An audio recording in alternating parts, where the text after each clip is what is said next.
दोस्तों, दुनिया के दो अलग अलग कोनों से आज ऐसी खबरें सामने आई है जिन्होंने अंतर्राष्ट्रीय कूटनीति से लेकर इंसानी वजूद तक को हिलाकर रख दिया है।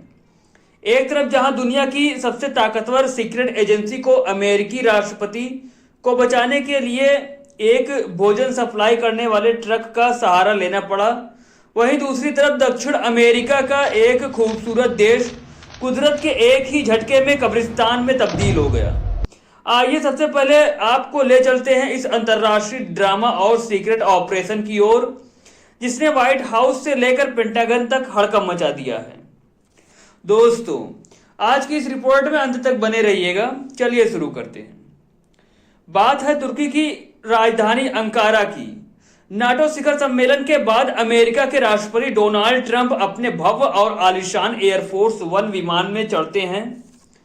पूरी दुनिया की मीडिया, टीवी, कैमरे और पत्रकार उन्हें एयरफोर्स वन में दाखिल होते हुए देखते रहते हैं।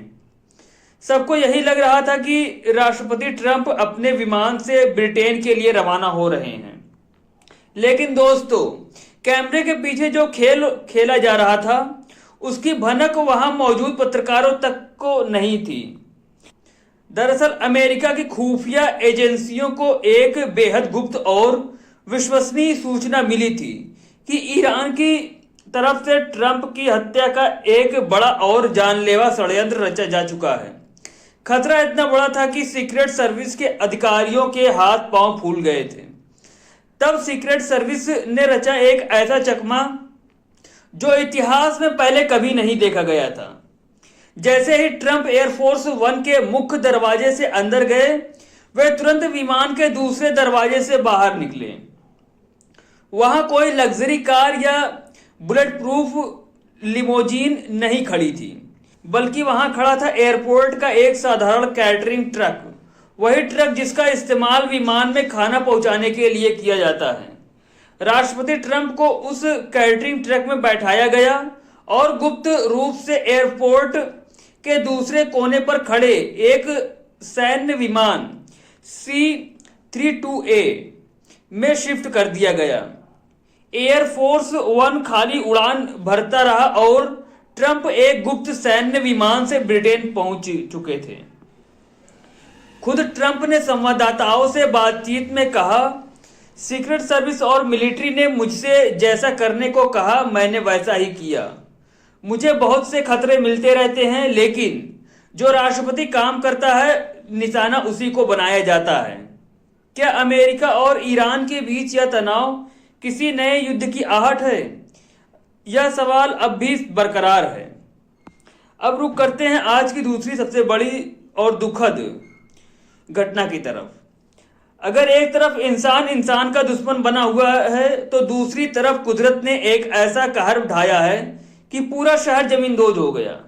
दक्षिण अमेरिका के देश कोलंबिया का काली शहर, जहां चंद सेकंड पहले तक जिंदगियां मुस्कुरा रही थी, अचानक धरती कांपी और देखते ही देखते बहुमंजिला इमारतें ताश के पत्तों की तरह ढह गई। अब तक की आधिकारिक रिपोर्ट के मुताबिक 200 से ज्यादा लोगों की मौत हो चुकी है। काली शहर के सबसे बड़े यूनिवर्सिटी अस्पताल का 30% हिस्सा पूरी तरह तबाह हो चुका है।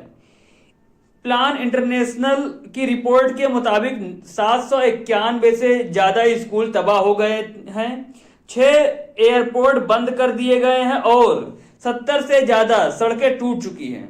सरकार ने पूरे देश में राष्ट्रीय आपातकाल की घोषणा कर दी है।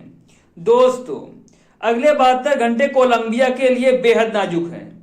अंतर्राष्ट्रीय राहत टीमें वहां पहुंच रही हैं, लेकिन दोस्तों, कठिन भूगोल और टूटी सड़कों के कारण मदद पहुंचाना एक बड़ी चुनौती बना हुआ है।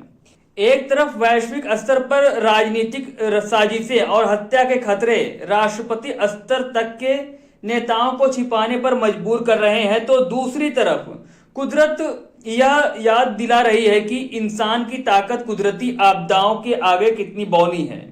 क्या ट्रंप पर मंडरा रहा ईरानी हमला अब किसी बड़े सैन्य टकराव का रूप लेगा? और क्या कोलंबिया इस भीषण तबाही के बाद दोबारा खड़ा हो पाएगा?